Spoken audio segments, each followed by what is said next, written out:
The skies had a mindless rage about them. Even the crackle of thunder was hard to hear over the searing rain, but it crackled all the same, and with it came the bright sparks of lightning that briefly illuminated the scene.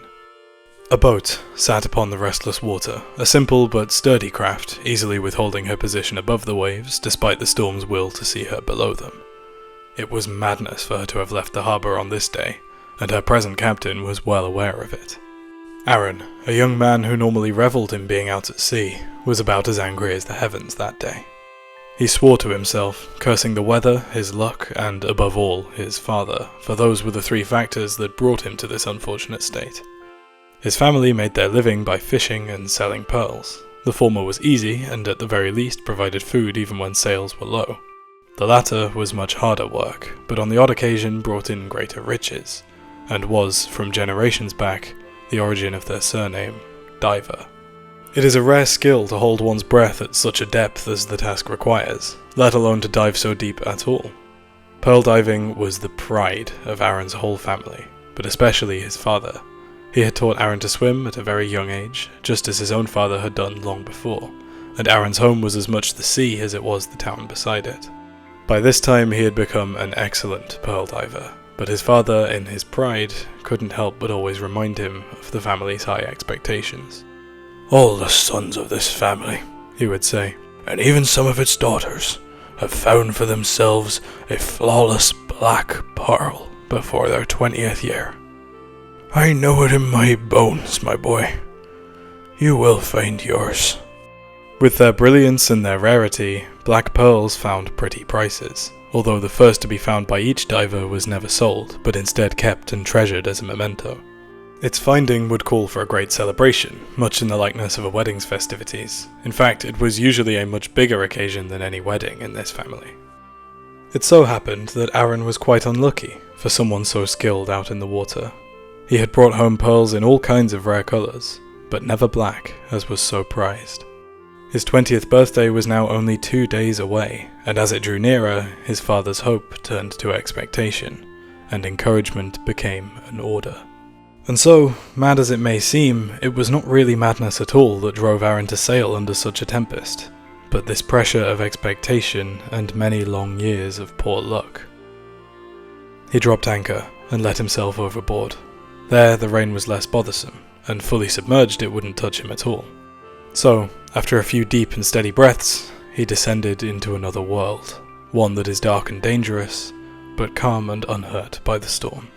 Many schools of small fish swam by or swirled steadily among themselves along his journey down, but soon he found himself at the reef bed that was his workbench.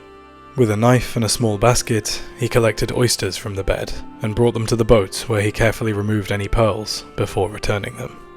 As he became more absorbed into his work, Aron's frustration calmed. The weather showed no signs of following suit, however, and only became more aggressive as time went on. In the darkness, it almost escaped his notice, but in his peripherals, Aron just about glimpsed some very bad news. The anchor dragged. Until that moment, he was always very calm underwater, and even kept his cool in sight of sharks and other fearsome creatures. But a dragging anchor was especially worrying, for it meant that the storm had the potential to damage his boat, and when he saw it, he let slip a sharp breath of air. The chain pulled, and the anchor once again shifted along the sea floor.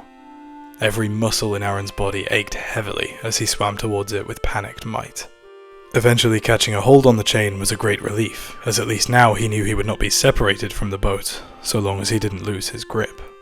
But that was only the first problem. The anchor had to be raised to relieve the stress on the boat that may bring about her wreckage, so he quickly followed the chain up to the surface. He gulped a well-needed breath of air as soon as he breached the water, but now was the tricky ascent out of it and onto the deck. With a final surge of effort, he hauled himself up and over the side, rolling onto the wooden floor with a heavy crash. Rain slashed at his face as he lay there looking upward. He relaxed his muscles and breathed heavily for a moment, no longer restricted by water's tight embrace. A gust of wind brought him back from this false bliss, for it bent the mast, almost turned the whole vessel on her side, and made the sail look as though it could fly into the heavens at any moment. Up again, Aron raced to the windlass and began heaving at the wheel to raise anchor. With wet hands it proved difficult work, but got easier with time. As soon as the anchor was loose from the reef, before the task was even done, the boat began to drift at the whims of the storm. Aron's mind was set on reeling the chain about the windlass, and only when the anchor was finally away did he relax, and his mind was able to shift to the matter of bearings. Heavy clouds blocked his view of the land, and the reef bed was cloaked in murky water. A compass, then, was what he needed. The nearest land was home and laid westward. Black pearls be damned, he thought. Father would be a madman if he wished I'd die in search of one. He was right, of course. His father had come to regret his stern demands as the storm only worsened, and he paced in worry, knowing his son was alone at sea, in the angry heart of it. Aron fetched a compass from the cabin, leaving a trail of water all over the inside floor.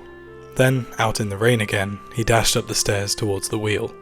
There he might have regained control of his boat, only he slipped, and the Tempest remained her captain. It was a bad fall. He slipped at the very top of the stairs, just as he set foot on the cabin's roof. In a very brief moment, he tumbled to the deck, and his head hit the wooden floor harshly. From then, his mind and body were separated. Thoughts lost their resolution and blurred into a dream. The sensation of cold raindrops became a memory, although they still poured heavily upon him. Slowly, eyelids draped darkness around his vision, and his slumber became all the deeper. Unconscious, he had no choice but to accept whatever journey the weather had in mind, and he and his boat simply drifted away.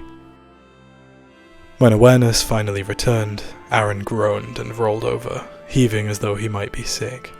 The feeling soon passed, but with it went the numbness, and his head suddenly ached with a harsh pain. He conducted a quick check with his left hand.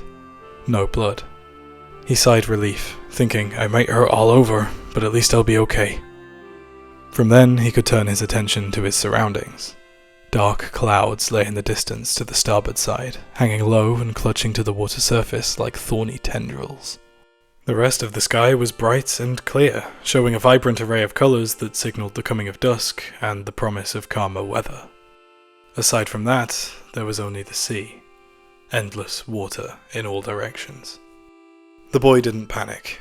His compass, just like him, had survived the fall intact, and laid on the deck just beside him. He picked it up and held it level until it settled on a verdict for which way lay north and south. In that moment, he kept himself pragmatic and unfeeling. He had no frustration for being lost, nor fear for what might happen now. Simply, his thoughts were set on how he could return home safely, and that required calm. Only then, something unexpected and unlikely happened to him. As he stared at the compass needle, something appeared in the corner of his eye, and he looked up, startled. On the port side of the boat, gripping onto the railing, was a figure who had emerged from the deep water. One with feminine features and pale complexion, but no human could possibly be alive out here. So without needing to inspect her closely, Aron knew that this was no creature of nature's design. It was one descended from some ancient enchantment to merge man with those who dwell in the deep. He knew that where one would expect her legs to be, this creature instead bore the tail of a fish, and was perfectly at home in the endless sea. The boy stood in the presence of a mermaid.